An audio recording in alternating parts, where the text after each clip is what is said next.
peux mettre une définition sur la spirale d'échec, c'est un ensemble de causes à effet négatifs qui est interdépendant et qui a pour résultat final un échec.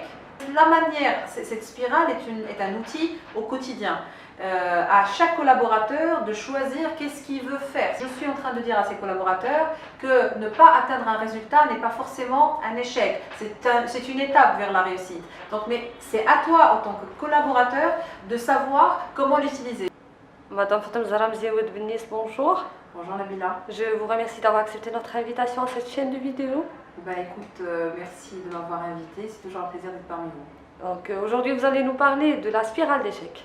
En quoi consiste la spirale de l'échec et quelles sont ses étapes? Alors si je peux mettre une définition sur la spirale d'échec, c'est un ensemble de causes à effet négatifs qui est interdépendant et qui a pour résultat final un échec et aussi un résultat d'inertie totale, donc pas d'action. C'est ça la définition. L'échec, elle est sur deux niveaux. Donc on a la spirale d'échec, ça veut dire, je vais vous la décrire, c'est-à-dire que moi j'agis, autant que personne, chaque personne elle agit. Quand j'agis, je souhaite atteindre un objectif, donc l'objectif doit être égal au résultat. Sauf que quand le résultat n'est pas bon, c'est ma manière de réfléchir. Quand le résultat, j'aime pas dire échec, parce que pour moi le mot échec, ça fait partie de cette spirale de réussite par la suite qu'on va convertir. Donc, est-ce que quand j'agis, j'apprends? Est-ce que je me dis, est-ce que j'ai agi? Qu'est-ce que j'ai appris lors de cette expérience? Donc, je l'apprends comme une expérience. Et donc, je comprends pourquoi le résultat n'a pas été atteint. Donc, et je m'en fais un apprentissage. Et par la suite, ça devient une motivation en plus pour encore réessayer l'action et voir si je vais encore une fois atteindre ces objectifs. Et donc, ça peut faire une spirale comme ça, donc une spirale ouverte vers l'infini, c'est-à-dire qu'on va vers une ouverture d'exploration de possibles, de connaissances, d'expériences, et donc même si on n'atteint pas l'objectif initial, mais on a atteint beaucoup d'objectifs qui sont les expériences et les apprentissages. Maintenant, si je me mets dans une position de je suis nul, j'ai agi, j'ai pas réussi, et donc je suis nul. Et donc à chaque fois, je donne une petite programmation à mon inconscient comme quoi je suis nul. Automatiquement, quand je vais encore réagir, ou je vais agir, encore une fois, quand j'ai un peu de force, je vais encore échouer parce que j'ai été programmée à être nulle. Et à chaque fois que je vais accumuler ces échecs, et là, ça serait vraiment des échecs, et je ne vais pas les considérer comme des expériences. Et donc, je vais me programmer comme un éternel nul.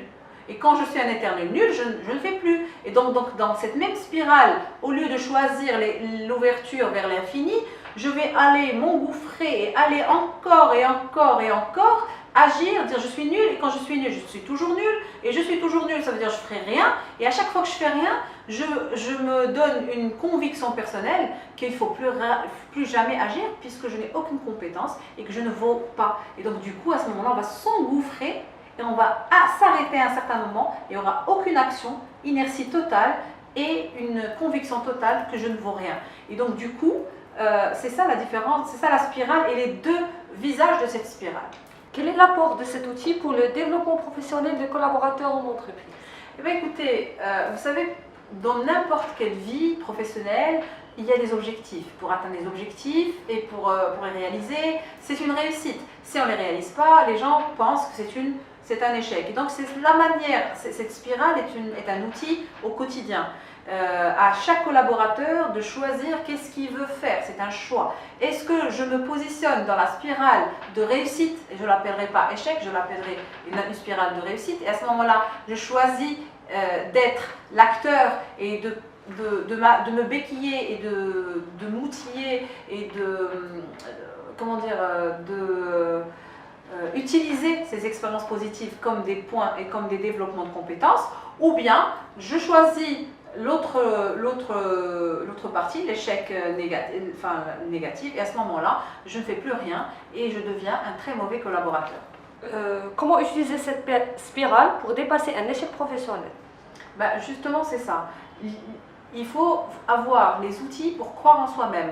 Il faudrait avoir ce qu'on est en train de faire là tout de suite. Cette vidéo est un outil. Ça veut dire que je suis en train de dire à ses collaborateurs que ne pas atteindre un résultat n'est pas forcément un échec. C'est une étape vers la réussite. Donc, mais c'est à toi, en tant que collaborateur, de savoir comment l'utiliser. Ça veut dire que il faut savoir pourquoi je n'ai pas atteint mon objectif, quelles sont les causes, et apprendre à avancer et se donner une envie et une raison d'avancer.